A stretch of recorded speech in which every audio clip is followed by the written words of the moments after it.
গর্তের মধ্যে হাঁটু গেড়ে বসে পড়লো, হাঁটু গেড়ে বসে পড়লো। গলার মধ্যে কাপড়ে খানা ঝুলাইয়া দুই হাত কপালের সমতল উঁচু করে আল্লাহ তাআলার কাছে ফরিয়াদ করতে লাগলো, রব্বুল আলামিন, রব্বুল আলামিন।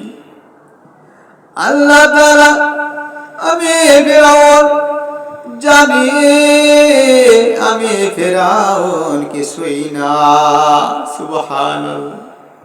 ফিরাউন দুই চোখের পানিগুলো ছেড়ে দিয়ে বলে, ও আসমানের মালিক, ও জমিনের মালিক, ও পবিত্র পাহাড়ের মালিক, এমনকি আমি ফিরাউনের মালিক। সুবহানাল্লাহ ওয়া বিহামদিহি সুবহানাল্লাহিল আযীম।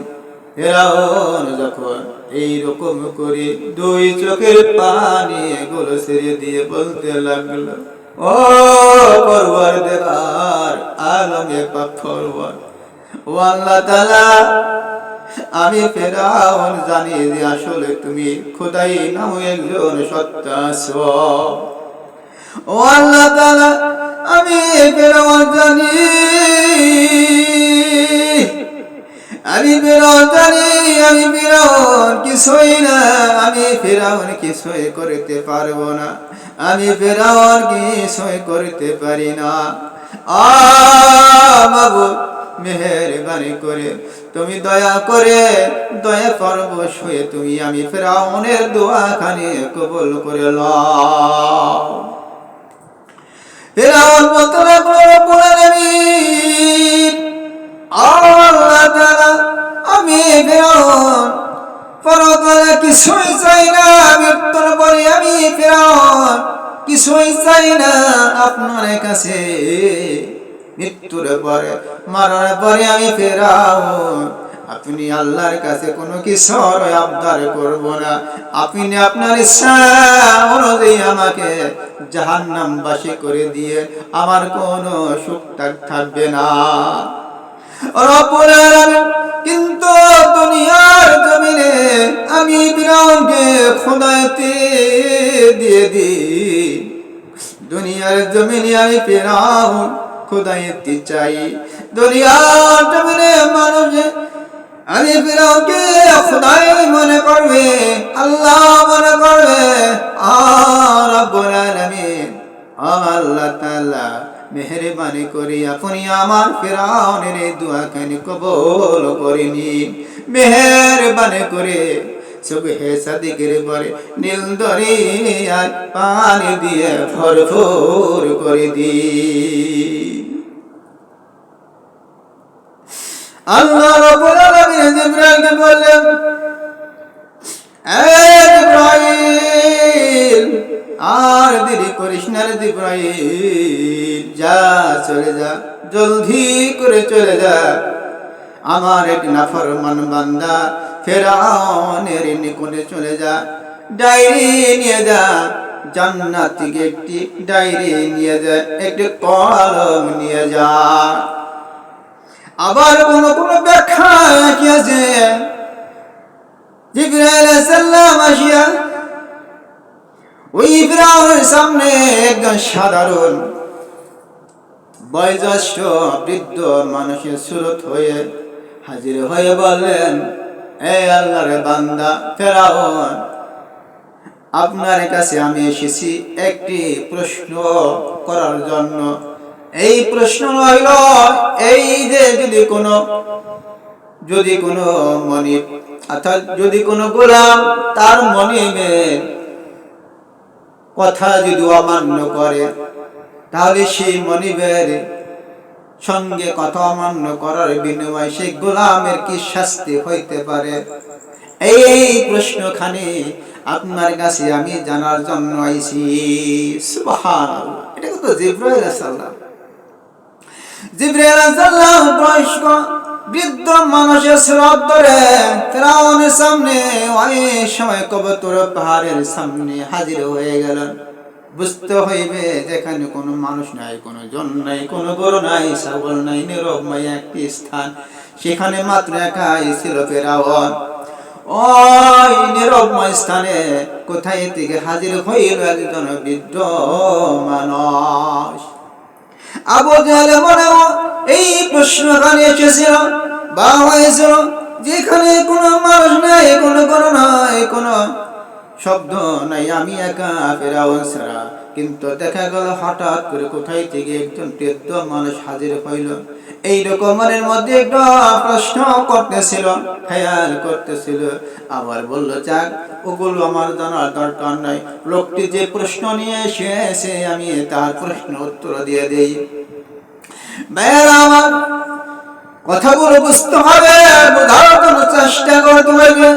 দুনিয়ার জমিনে কি করেগা, মৃত্যুর সঙ্গে সঙ্গে তোমাকে আমাকে আল্লাহর সামনে হাজির হয়ে যেতে হবে।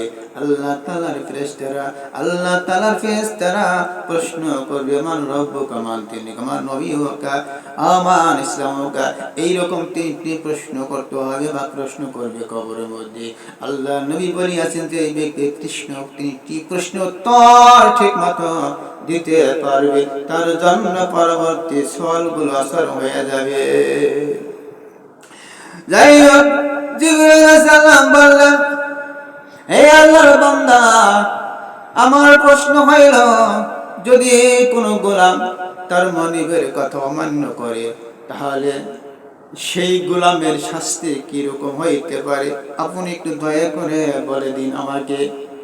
ফেরাউন সেই বৃদ্ধ মানুষের সুরতে জিবরাইলের প্রশ্নের উত্তর দিয়ে দিলেন। ফেরাউন বলল, যদি কোনো গোলাম তাহার মনিবের সহিত বেয়াদবি করে, তার মনিবের সহিত কথা বরখেলাপ করে, তাহলে